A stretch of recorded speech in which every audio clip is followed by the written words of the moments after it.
তোমরা আমায় আজ একটা সত্যি কথা বলবে, কোন গল্পগুলোতে বেশি ক্লিক হয় বলো তো? কোন থাম্বনেলগুলো দেখে? যেখানে লেখা থাকে হাড় হিম করা গা ছমছমে ভৌতিক গল্প, তাই না? হ্যাঁ, জানি, আমিও তাই করি। কিন্তু অন্য সবাকলের মতো আমি কিন্তু মিথ্যা বলি না। আজ যেই গল্পটা বা ঘটনাটা বলবো, ওটা সত্যি সত্যি হাড় হিম করা ও গা ছমছমে একটি ঘটনা। বারুইপুরের যে নতুন বাইপাসটা নাম শুনেছ নিশ্চয়, ওখানে কিন্তু অনেক ভৌতিক ঘটনাই ছোটোখাটো ঘটতে থাকে। আজ ওই বাইপাসকেই কেন্দ্র করে একটা বীভৎস ভয়ের ঘটনা তোমায় শোনাবো। আর আমি রেকমেন্ড করছি যে যারা যারা ভয় পেতে চাও তারা কিন্তু সকলে রাত্রেবেলা যখন সবাই ঘুমিয়ে পড়ছে লাইট বন্ধ করে এই গল্পটা জাস্ট শুনে ফিল করবে। আর যারা শুধু গল্প শুনতে ভালোবাসো বাট ভয় পেতে অতটা ভালোবাসো না, তারা দয়া করে দিনের আলোয় শুনবে। চলো আর বেশি কথা বাড়াবো না, সরাসরি গল্পে ঢুকে যাব। আজ যেই গল্পটা আমাকে পাঠিয়েছে সে হলো সৌরভ। তার জীবনে ঘটে যাওয়াই একটা অলৌকিক ঘটনা, যেখানে সে কোনো যুক্তি খুঁজে পায়নি। তাহলে সৌরভের সম্পর্কে একটু বলি। সৌরভ যে থাকতো দিল্লিতে, কর্মসূত্রে ও দিল্লিতে থাকলেও আমাদের বাংলারই ছেলে। সে বহু বছর সে দিল্লিতে কর্পোরেট সেক্টরে চাকরি করে এবং অবশেষে বাড়ির দেখা একটা সুন্দর সুষ্ঠু মেয়ের সাথে আর কি বিয়ে ঠিক হয়, এবং সে দিল্লি থেকে প্রায় 1 মাসের ছুটি নিয়ে আমাদের এই কলকাতায় আসে বিয়ে করতে।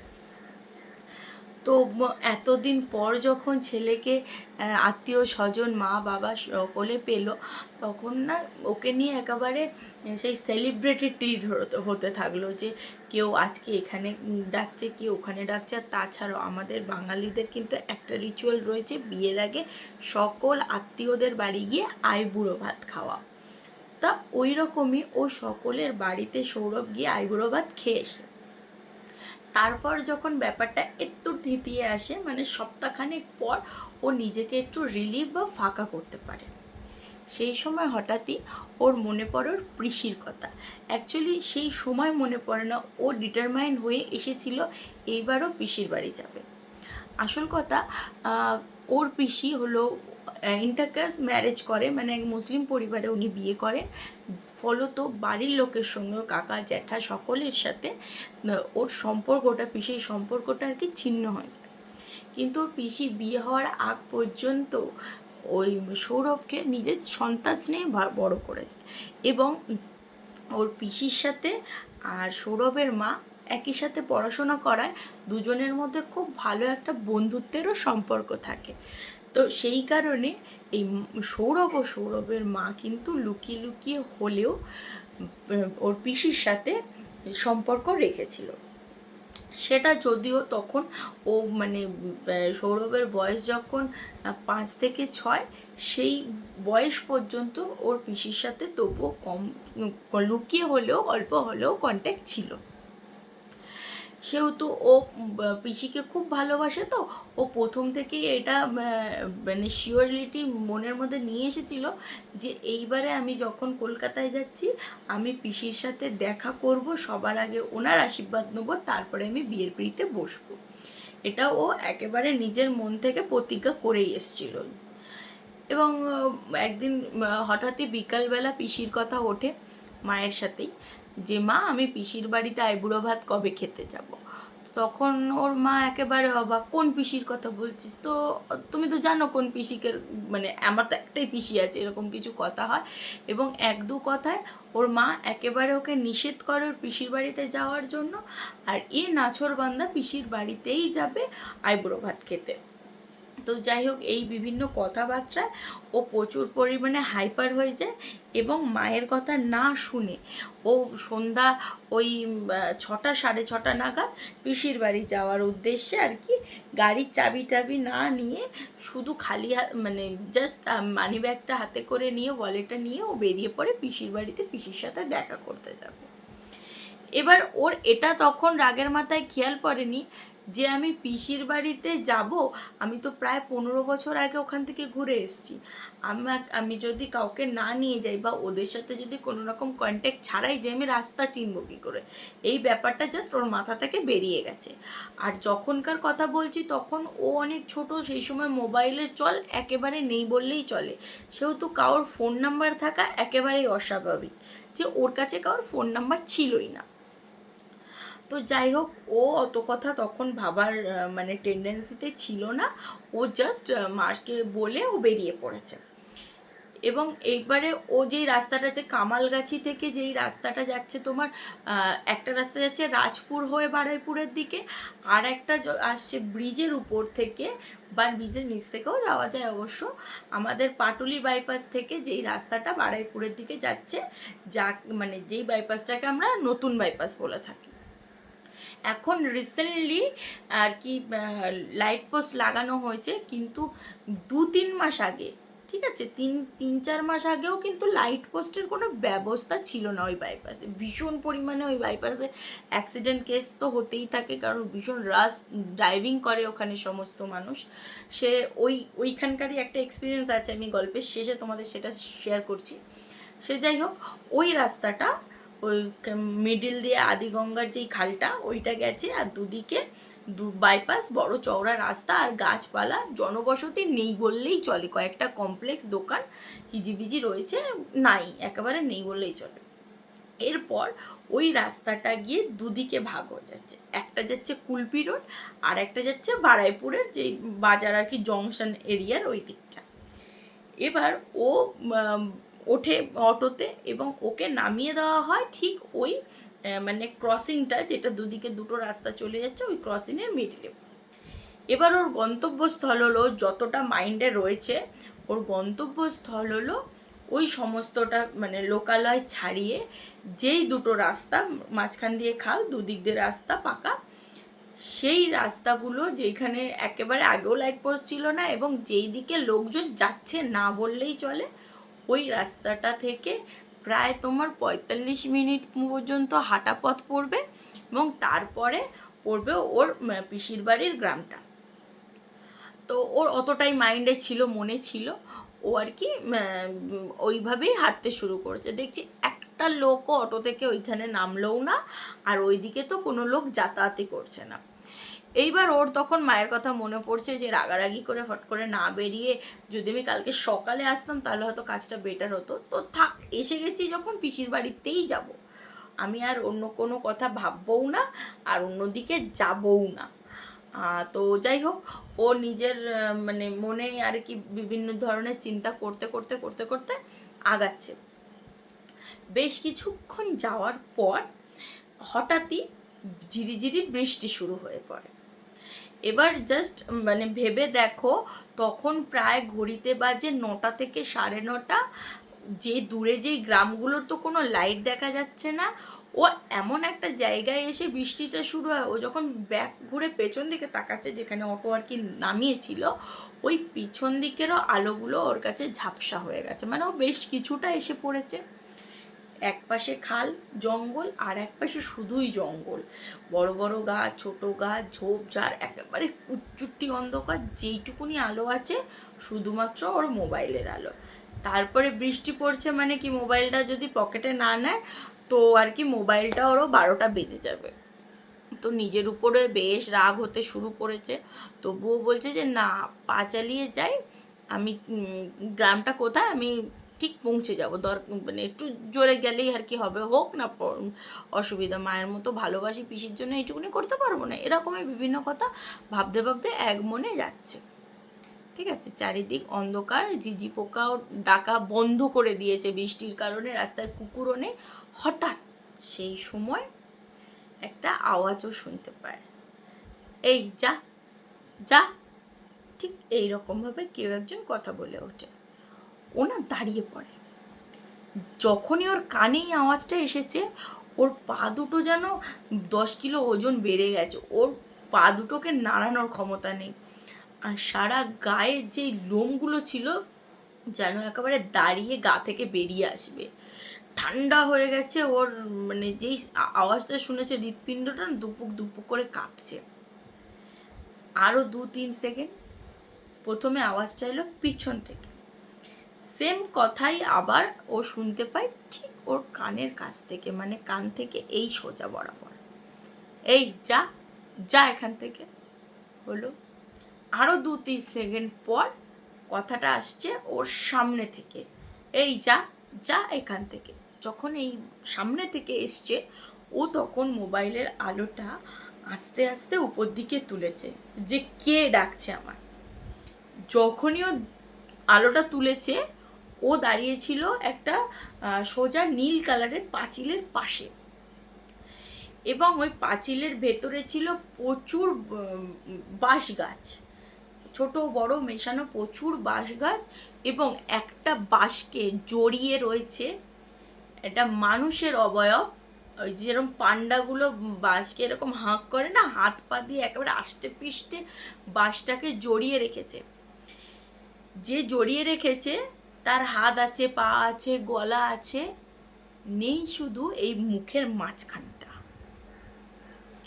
তুমি জাস্ট কল্পনা করে দেখো যে চারিদিকে অন্ধকার, ও ছাড়া হয়তো কোনো স্পন্দনই নেই আশেপাশে।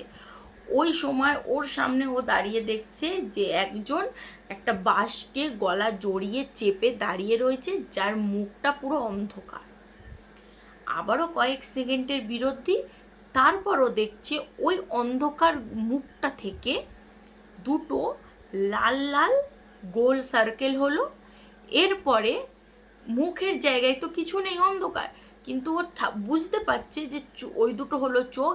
এরপরে ঠিক মুখের জায়গা থেকে একটা জিভ, প্রায় 1 হাত সমান একটা জিভ লক করে বেরিয়ে এলো, এবং জিভ থেকে গড়িয়ে গড়িয়ে লালা ঝরতে থাকে। এই জিনিসটা দেখার পর সৌরভ একেবারে মানে নিজেকে ছেড়ে দেয়, ধরে রাখার ক্ষমতা আমাদের কারোরই থাকবে না, ও ওখানেই অজ্ঞান হয়ে পড়ে। এবং ওর যখন জ্ঞান ফেরে, ও দেখতে পায় ওর বাড়িতে, মানে ও একজনের বাড়িতে বিছানায় শুয়ে রয়েছে, আর চারপাশে 2-3 জন ছেলে, আর পাশে একজন বয়স্ক মহিলা বসে আছে, বসে বসে সে কাঁদছে। ও ধরফর করে উঠে পড়ে যে কি হলো, মানে আমি বাজলাম, বেঁচে আছি তো, এরকম একটা কোশ্চেন নিয়ে উঠে পড়ে। উঠে মহিলাকে দেখার পর বুঝতে পারে যে ওটাই ওর পিসি। ভালো করে দেখার পর তখন তো কান্নাকাটি সব হলো। তো অবভিয়াসলি তখনও জানলো, পিসি তুমি কি করে জানলে? তো তখন পিসি বলে যে তোর মার সাথে আমার কথা হতো, কিন্তু একটা বিশেষ কারণে আমি তোর মাকে বারণ করেছিলাম, যাই হয়ে যাক না কেন এইখানে যেন সৌরভ কি কোনো মতেই না আসে, ওই বাড়িতে তো যাওয়া আমার নিষেধ। তো ও তোর সাথে আমি ভেবেই নিয়েছিলাম আর কখনো দেখা হবে না। তো যাই হোক, তোর মা আমায় যখন ফোন করে বলে যে তুই রাত্রেবেলা রাগ করে বেরিয়ে গেছিস আমার বাড়ি আসার উদ্দেশ্যে, তখনই আমি সাথে সাথে তোর এই 2 ভাইকে পাঠিয়েছিলাম। তো দেখলাম কবরস্থানের যেই গেটের সামনে তুই ওরকম মুখ থেকে গ্যাজলা ফ্যাজলা তুলে হাত পা বেঁকিয়ে ছটপট করছিস। তো তখনই তোকে বাড়ি নিয়ে আসা হলো, এবং তারপর তোর মানে অনেক সেবা শুশ্রূষা করার পর এখন নাকি তোর জ্ঞানে এসেছে। তো ও তো একেবারে অবাক যে মা আমাকে এত বড় মিথ্যা কথা মানে বললো আর কি, তোমার সাথে কথা হয় না। সে যাই হোক, ওই সমস্ত কথা ছেড়ে সবার আগে বলছে আমার সাথে যেটা ঘটেছে সেটা তোমরা শোনো। এবার ওর ঘটনাটা সমস্তটাই ওদেরকে বলল। বলার পর দেখতে পাচ্ছে পিসি তো কনফার্ম 100% আমার ভাইয়ের ছেলে মিথ্যা বলছে না, সত্যিই হয়েছে ওর সাথে কিছু একটা। কিন্তু পিসির যে ছেলে মেয়েরা ছিল তারা একেবারে অল্প বয়সী, ইয়াং জেনারেশন, তারা তো বলছে না না দাদা, তুমি না দিল্লিতে থাকো, তারপরও এই সমস্ত কুসংস্কারে বিশ্বাস করছো? আমরা রেগুলার স্কুল কলেজ সব ওই রাস্তা দিয়ে হেঁটে হেঁটে করছি, কখনো কোনো দিন দেখিনি, এমনকি অনেক রাত্রেও একাও ফিরেছি, কিন্তু কিচ্ছু দেখিনি, তোমার মনের ভুল। তো যাই হোক, তখনকারের মতো আর কেউ কথা বাড়ায় না। এবং ওর দুপুরবেলা খাওয়া দাওয়া করার পর পিসি বলে যে দেখ আজ তো শরীর খারাপ, আজ থেকে যা, কাল তুই বাড়ি চলে যাবি। বলছে কেন, আমি এখানে থাকতে এসেছি 2 দিন তোমার সাথে, আমি একেবারে আইবুড়ো ভাত খেয়ে তারপরে যাব তোমার এখান থেকে। বলছে না, তোর থাকা হবে না, আজকেই আমি পাঠিয়ে দিতাম, কিন্তু শরীর তোর খুব খারাপ, কালকে যা। এবার তো না, ও তো নাছরবান্দা, আবার বায়না শুরু করেছে থাকবো। তখন বলছে দেখ আমি তোকে একটা ঘটনা বলবো, সেটা শোনার পর যদি তোর মনে হয় এখানে থাকাটা উচিত হচ্ছে আমাদের সবার জন্য, তোর ভবিষ্যতের জন্য, তাহলে তুই থাকবি, আমি তোকে বারণ করবো না। আর আমি আজ সবটাই তোকে বলবো, কিন্তু তার আগে তোকে প্রমিস করতে হবে যে তুই আর এখানে তোর বউকে নিয়ে বাচ্চাকে নিয়ে নিজে কোনো দিন ফিরে আসবি না। সেরকম হলে আমি তোর দিল্লির বাড়িতে গিয়ে দেখা করে আসবো তোর সাথে, যদি তোর খুব মন দেখার আমাকে ইচ্ছা করে। তো যাই হোক, এবার পিসি একটা সত্য ঘটনা ওর সাথে শেয়ার করতে বসলো। পিসি তো গল্প শেয়ার করতে বসলো, কিন্তু আমি তোমাদেরকে বলছি, হ্যাঁ তোমাদেরকেই, যারা যারা আমার গল্পগুলো শুনছো কিন্তু চ্যানেলটাকে সাবস্ক্রাইব না করে বেরিয়ে যাচ্ছ, তোমরা যদি সাবস্ক্রাইব না করো এরকম গল্প আমি আর কতদিন দেবো বলো? তোমরা সাবস্ক্রাইব করলে তবেই তো আমার চ্যানেলটা গ্রো করবে এবং আমি এইরকম ভয়ানক ভয়ানক ঘটনাগুলো সংগ্রহ করে তোমাদের সঙ্গে শেয়ার করব। আর ঠিক আছে, যারা শুনছো এইবার শুনে কিন্তু লাইক করে দিও, কমেন্ট করে দিও এবং সাবস্ক্রাইব প্লিজ করে দিও। আর তোমার নিজেদের বন্ধুরা যারাও এরকম ভয়ের গল্প শুনতে ভালোবাসে তাদের সাথেও আমার চ্যানেলটা শেয়ার করে দিও। আর এই যে নিচে যেই নাম্বারটা যাচ্ছে ওই নাম্বারটায় তাড়াতাড়ি তোমাদের লাইফেও যদি কোনো অদ্ভুত ঘটনা থাকে রেকর্ড করো, হোয়াটসঅ্যাপে পাঠিয়ে দাও, তাহলে একদিন আমিও তোমাদের গল্প আমার সকল বন্ধুদের সাথে শেয়ার করব। চলো, বিরোধী হয়ে গেছে, এইবার আমরা শুনি পিসির ঘটনা। পিসি ওকে কি বলছে। আগেই বলেছি যে পিসি বিয়ে করেছিল একজন মুসলিম মানে ছেলের সাথে, যে কারণে ওর বাড়ি থেকে ওকে মানেনি, বিয়েটা আর কি মানেনি। তো এরা যথেষ্ট সমৃদ্ধশালী একটা পরিবার ছিল, ঠিক আছে। তো ওর পিসির সাথে সৌরভের মার বন্ধুত্বটা ছিল খুব ভালো। তারপরে সৌরভকেও না দেখে ওর পিসি আর কি থাকতে পারত না। তো বিয়ে হওয়ার 1 বছরের মাথায় যখন একেবারে সৌরভকে দেখেনি, ভীষণ মন আনচান আনচান করছে, তখন বৌদির সাথে কন্ট্যাক্ট করে, মানে সৌরভের মার সাথে কন্ট্যাক্ট করে এবং বলে তুমি বাপের বাড়ি যাওয়ার নাম করে অ্যাটলিস্ট আসো এইখানে, আমি সৌরভকে না দেখে আর থাকতে পারছি না, 1 বছর বাচ্চাটাকে আমি দেখিনি। তো তখন ওর মাও আর কি সেরকম মিথ্যা টিথ্যা বলে আর কি সৌরভকে নিয়ে ওদের বাড়িতে আসে এবং 2 দিন খুব ভালোভাবে কাটে। 3 দিনের দিন ঠিক সন্ধ্যাবেলা ও মানে ওর পিসির বাড়ির এক খুব কাছের মানুষের আর কি একটা ছোট বাচ্চার মৃত্যু হয়। আর কদিন ধরেই রোগে ভুগছিল অবশ্য, সেই বাচ্চাটি আর কি মারা যায়। তো এবার এরা যাবে, তো বলে বৌদি তুমিও চলো সাথে করে, যেহেতু সবসময় আমার শ্বশুরবাড়ি দিয়ে কেউ আসে না, তো তো বাপের বাড়ি থেকে কেউ আসে না বলে এমনিও আমাকে বেশ অপমানিত হতে হয়। তো আজ যখন তুমি বাড়িতে আছো তাহলে আমার সাথে চলো, গেলে ওদেরও ভালো লাগবে আমারও ভালো লাগবে। তো ঠিক আছে, তো সকলে মিলে ওর পিসামশাই, সৌরভের মা, সৌরভ আর ওর পিসির শাশুড়ি একটু বয়স্ক ছিলেন, উনি আর যায়নি, বাকি এরা সকলে মিলে সেই মৃত বাড়িতে যায়। এবং সৌরভ ছিল ছেলেবেলায় ভীষণ রকমের দুষ্টু, ঠিক আছে, এক মুহূর্ত এক জায়গায় থাকবে না, এটা যে ধরে ওটা ধরে এটা ধরে এই করতে করতে যখন ওদের ওই বেরোচ্ছে আর কি মরা কবরস্থ করতে যাবে, সেই সময় সৌরভ ভীষণ বায়না ধরে আমিও পিসামশাই যেহেতু যাচ্ছে আমিও পিসামশাইয়ের সাথে যাব। তো মা বারণ করছে, পিসি বারণ করছে, একেবারে কেঁদে টেঁদে একসার, আর পিসামশাই প্রাণ ওর আর কি ঠিক আছে আমি ওকে নিয়ে যাব বলে ওকে নিয়ে যাওয়া হয়েছে। এবার মুসলিমদের আর কি কবরস্থ করার পর ওরা ওখানে দাঁড়িয়ে নামাজ পড়ে, ঠিক আছে। কি পড়ে আমি ঠিক বলতে পারছি না, আমার কাছে ঠিক ইনফরমেশন নেই, কিন্তু কিছু একটা ওরা ঠাকুরের কাছে ওদের আল্লাহর কাছে আর কি দোয়া মাঙে যাতে এই আত্মাটার সদ্গতি হয়। তা যতক্ষণ সমস্ত কাজবাজ হচ্ছিল, কবর করা হচ্ছিল, কবরস্থ করার জন্য যা যা মাটি দেওয়া টাটি দেওয়া, ততক্ষণ তো সবাই চোখ খুলে এদিক ওদিক দেখছে। তো ততক্ষণ সৌরভ কোথায় যাচ্ছে না যাচ্ছে সবটাই ওর পিসামশাই আর কি নজরে রেখেছিল। কিন্তু যখন ওই নামাজটা পড়তে হবে ওদের একটা মিনিমাম সময়ের জন্য, সেই সময়টা ওকে বলেছে বাবু তুমি এখানে এক জায়গায় দাঁড়াও, জাস্ট আমি এটা পড়ে নিয়ে তারপরে আবার তোমায় নিচ্ছি। ও তো ছোট বাচ্চা, ও তো অত বোঝে না। এবার যেহেতু সময়টা ছিল বর্ষাকাল, এরকম যেরকম রেগুলার বৃষ্টি হচ্ছে আমাদের এখানে সেরকমই তখনকার সময় বৃষ্টি হচ্ছিল। তো বৃষ্টি হওয়াতে কবরগুলো সমস্তটা মাটির কবর আর ভেজা ভেজা ছিল। এবার ও তো দুরন্ত, ও যখন দেখছে যে সবাই মিলে চোখ ফোক বন্ধ করে কিছু একটা করছে, ও না বদমাইশি শুরু করেছে। কি না, প্রত্যেকটা কবরে গিয়ে, মাটির কবরে গিয়ে লাফালাফি করছে, কাদাগুলো মাখছে। এইরকমই করতে করতে হঠাৎই একটা কবরে পা পিছলেও পড়ে যায়। ও পা পিছলে পড়ে চিৎকার করতে থাকে। তখন সবার আর কি জ্ঞান হয়, মানে কমপ্লিট করে আর কি আসে। এসে দেখে ও একটা কবরের ভেতরে কাদা টাদা মেখে শুয়ে পড়ে আছে। ওকে তোলা হয়, পরিষ্কার করা হয়, বকানি টকানি তো দেওয়াই হয়। যাই হোক, বাচ্চাকে নিয়ে এখানে এসছে বলে ওখানকার যে কবরের যে দেখাশোনা করে তারাও বিভিন্ন কথা শোনায়। তো যাই হোক, ওকে আবার বাড়িতে নিয়ে আসে। এবার তো ওর মানে যেই বাড়িতে আর কি এই ঘটনাটা ঘটেছিল, যে মৃত্যুর কেসটা ঘটেছিল, তো ওই বাড়িতে ওর মা তো একেবারে আর কি কেঁদে টেদে একসাথে, তো ওনাকে দিয়ে তো কোনো কাজ হবে না। তো ওই বাড়ির যে কর্তা ছিল সে বললো ওর পিসিকে, সৌরভের পিসিকে, অ্যাটলিস্ট আজকে রাত পর্যন্ত পিসি আর বৌদি থাকুক, যে সমস্ত ওই মৌলবি ফৌলবি যারা আসে ওদেরকে নাস্তা পানি দেওয়ার জন্য আর কি।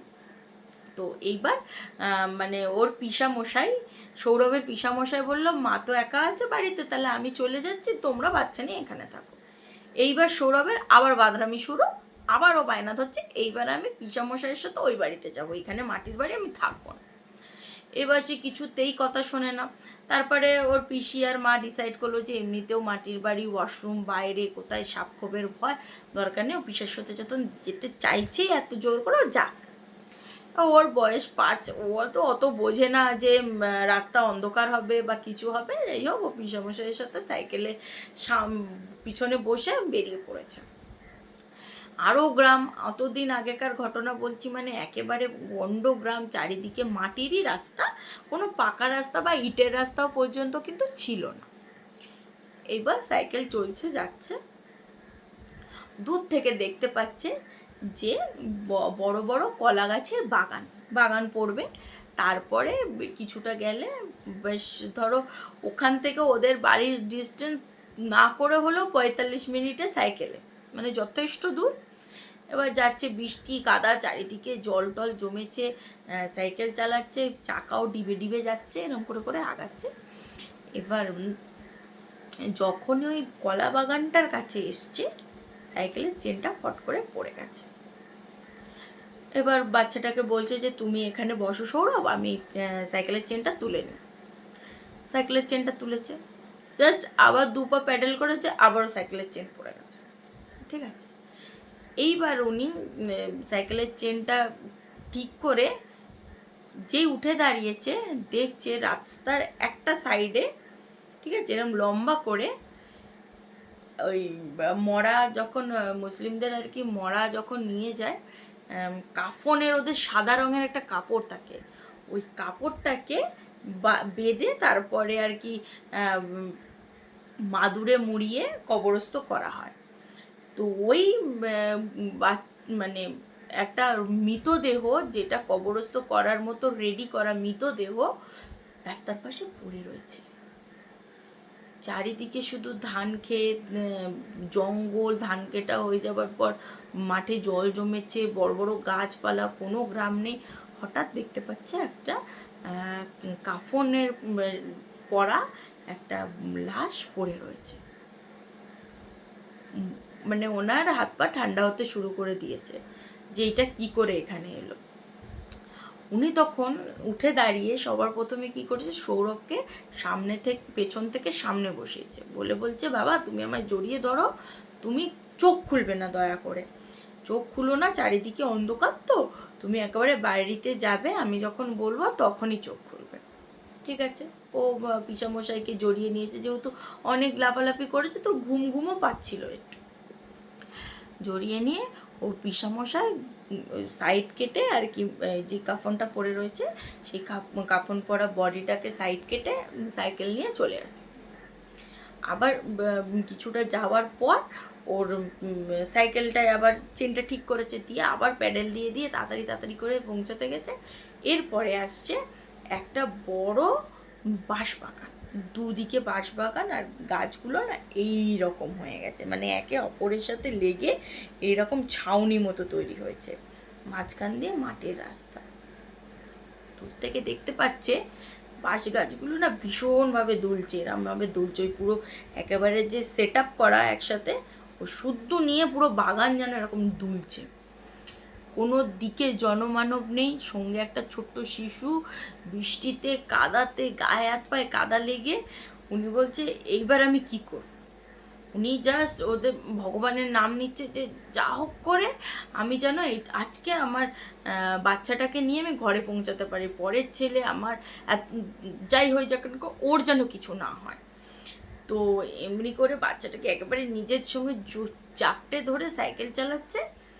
যেই আর হাত 4-5 বাকি, সাইকেলের আবার চেন পড়ে যায়, এবং উনি যখনই চেনটা তুলতে নামে দেখতে পায় সামনে পড়ে রয়েছে আবারও ওই বডিটা, যেটা সাদা কাপড় পরা। আর সেটার সবথেকে অবাক কাণ্ড, সেটার সাইজ হলো যে চওড়া রাস্তাটা পুরো বাঁশবাগানের এ মাথা থেকে ও মাথা পুরোটাই ওই বডিটা। উনি কি করবে আর বুঝতে পারছে না। সাহসী তো ছিলেন, কিন্তু চোখের সামনে যখন এই সমস্ত দৃশ্য কেউ দেখে তখন না সাহস কোথায় যায় আর ঠিক থাকে না। গা হাত পা ওনার ঠান্ডা হয়ে গেছে, শীত মানে এত ঠান্ডা লাগছে, ওনার ভয়ে ভারী হয়ে গেছে মাথাটা। তা দেখতে পাচ্ছে ওই সাদা কফনটা পড়ে আছে, আর প্রচণ্ড গন্ধ বেরোচ্ছে চারদিক থেকে।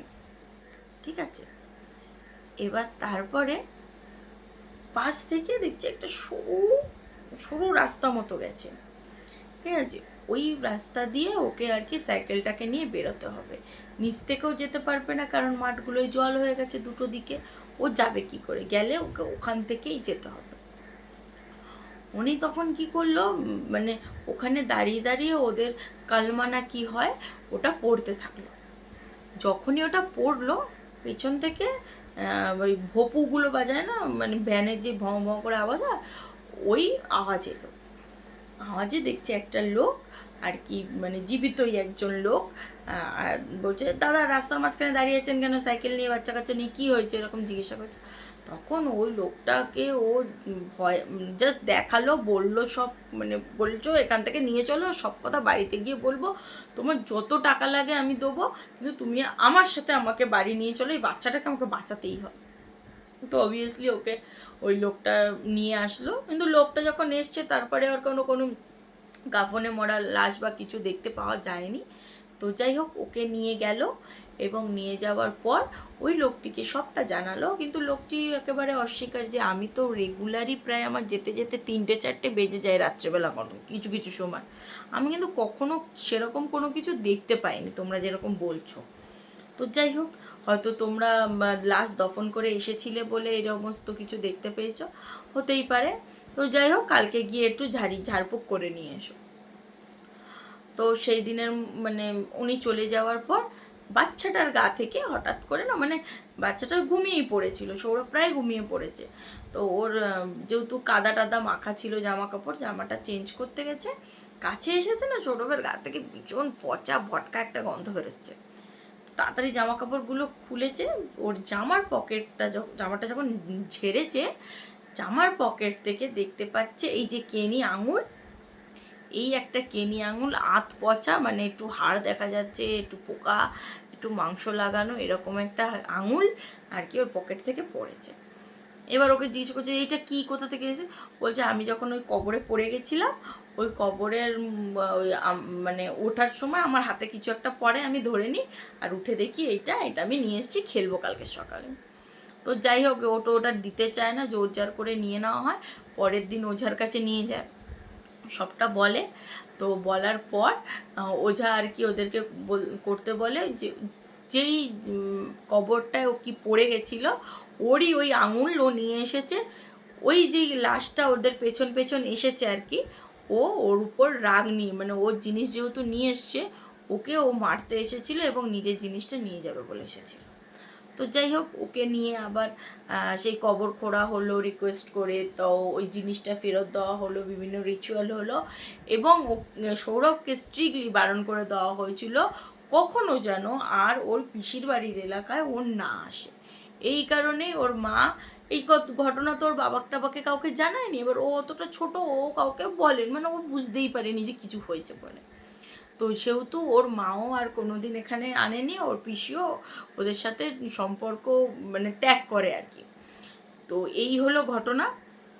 সমস্তটা শুনে সৌরভ তো একেবারে অবাক, মানে যে অ্যান্টিটিটা মানে যে আত্মাটার আর কি আঙুল নিয়েছিল সে এখনো পর্যন্ত ওর প্রতি হিংস্র ভাবটা রয়ে গেছে, প্রতিহিংসার ভাবটা রয়ে গেছে। তো সেই কারণে হয়তো পরদিনও ও যখন আসছিল ওকে ভয় দেখানোর চেষ্টা করেছে বা চলে যেতে বলেছে। সে যাই হোক, পরবর্তীতে সৌরভ বাড়িতে চলে যায় এবং পিসিও যায়, বিয়ে টিয়ে সবই হয় এবং জীবনে কখনো ও কিন্তু আর এই দিকটা আসেনি ফিরে। তাই এই হলো আমার আজকের ঘটনা। অবশ্যই জানাও কেমন লেগেছে, ভয় লেগেছে কিনা। আর আমি রেকমেন্ড করব যে লাইট নিভিয়ে একা শোনো, তাহলে ব্যাপারটা বুঝতে পারবে। যেহেতু আমি যখন প্রথমবার শুনেছিলাম না গল্পটা, বিশ্বাস করো আমার ওয়াশরুমে যেতে ভয় লেগেছিল। ঠিক আছে, তোমাদের কেমন লাগে, কে কতটা ভয় পেলে সবটাই আমাকে কমেন্ট করে জানাও।